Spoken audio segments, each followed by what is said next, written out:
राधा स्वामी जी। सत्संग का फल।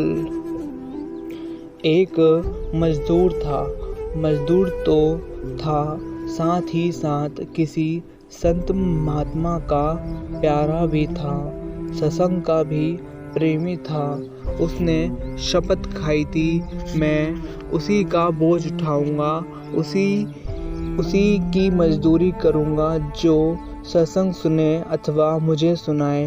प्रारंभ में ये शर्त रख देता था, जो सहमत होता उसका काम करता।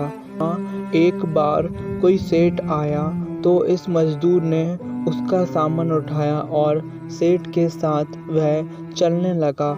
जल्दी जल्दी में शर्त की बात करना भूल गया। आधा रास्ता कट गया तो बात याद आई।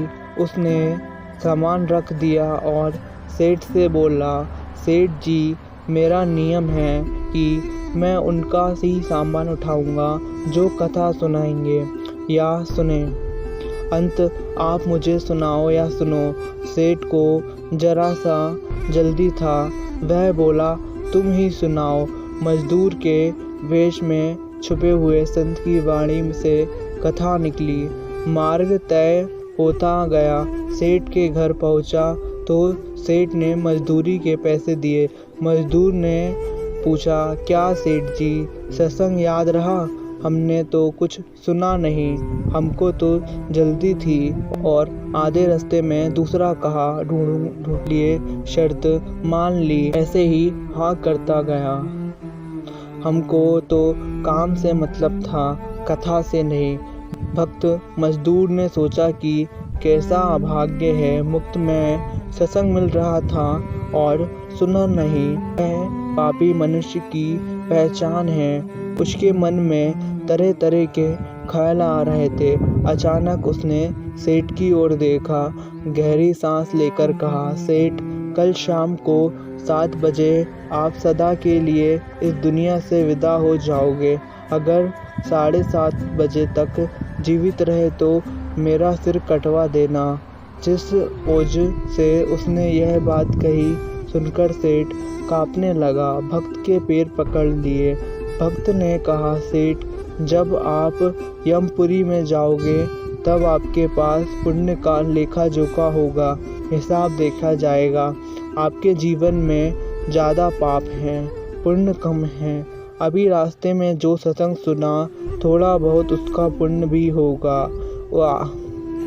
आपसे पूछा जाएगा कि कौन सा फल पहले भोगना है, पाप या पुण्य। तो यमराज के आगे स्वीकार कर लेना कि पाप का फल भोगने को तैयार हूँ, पर पुण्य का फल भोगना नहीं है। देखना है, पुण्य का फल भोगने की इच्छा मत रखना।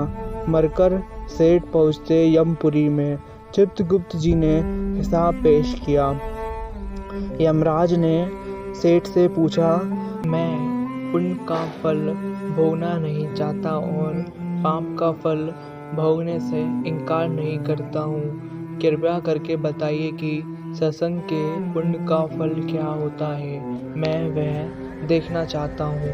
पुण्य का फल देखने की तो कोई व्यवस्था यमपुरी में नहीं थी।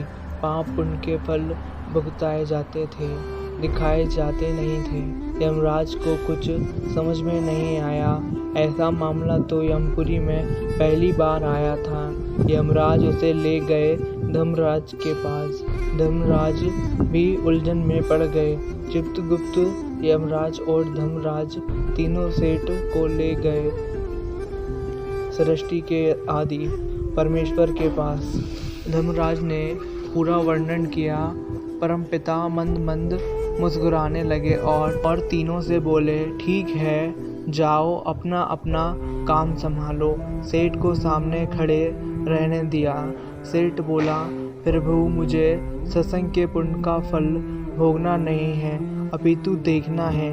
फिर भी बोले, चित्रगुप्त, यमराज और धर्मराज जैसे देव आदर सहित तुझे यह ले आए हैं। तू मुझे साक्षात देख रहा है, इससे अधिक और क्या देखना है। जो 4 कदम चलकर के साथ सत्संग में जाता है तो यमराज की भी ताकत नहीं है उसे हाथ लगाने की। सत्संग श्रवण की महिमा इतनी महान है। सत्संग सुनने से पाप ताप कम हो जाते हैं, पाप करने की रुचि भी कम हो जाती है, बल बढ़ता है, दुर्बलता दूर होने लगती है। राधा स्वामी जी। आशा करता हूँ ये साखी आपको अच्छी लगी हो तो वीडियो को लाइक कर दीजिए एंड चैनल को सब्सक्राइब कर दीजिए। राधा स्वामी जी।